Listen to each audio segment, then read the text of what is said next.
อ่ะนี่ก็แม่นสวนน้องเป็ดตาแต้มรีสอร์ทแหล่งท่องเที่ยวรีสอร์ท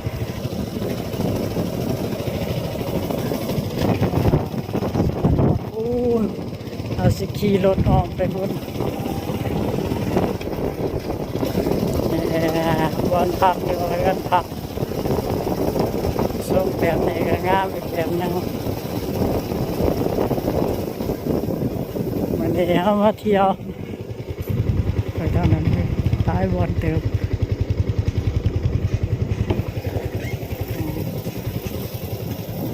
ขี่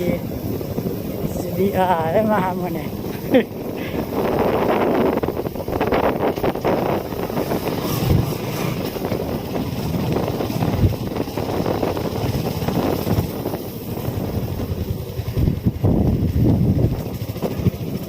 กันพักงามที่มาสักสกีรถพ่อสาม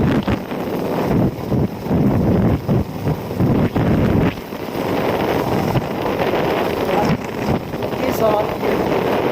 วัดตาแต้มเดือนสิบกองเดี๋ยวดูตาสิบกองทำอะไรเดี๋ยวเทิงพุ่นสีงามกว่านี้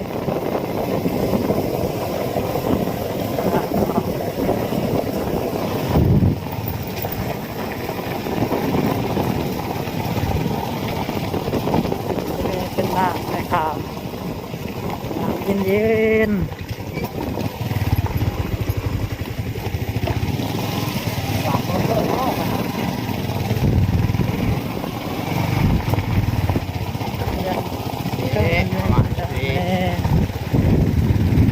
ว่าแต่พุ่นหนาวแถวในบ่เลิกคนใดเนี่ยแถวทุ่งเวลาสิเลิก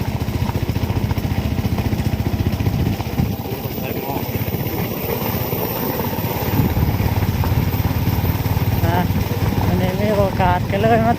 บินมาเที่ยว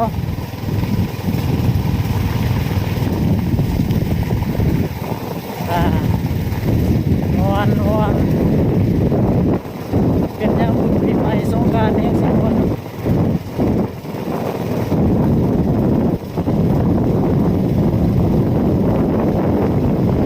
ธรรมศาสตร์วันนั้นก็เป็นผู้เป็นป่าไม้เขียวงามทั้งเทิงสิเป็นบนหาดอาหารบนกินดื่มต่างๆ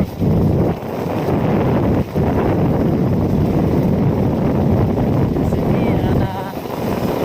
เพชรแต่กีอยู่บนอ่างเทิง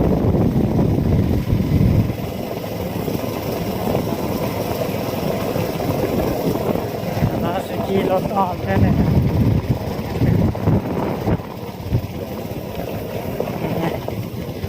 มอมซะ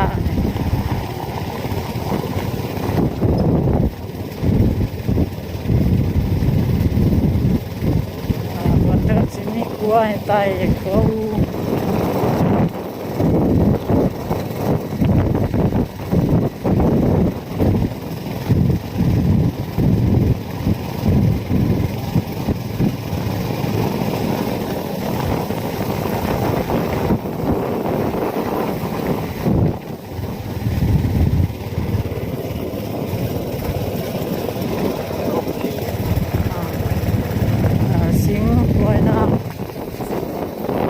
ก็ได้เป็นร้อยเรื่องไหนจะเป็นคนหากินดื่มอันนี้เนาะแคมป์ไปมองซ้ายใหญ่สองทาง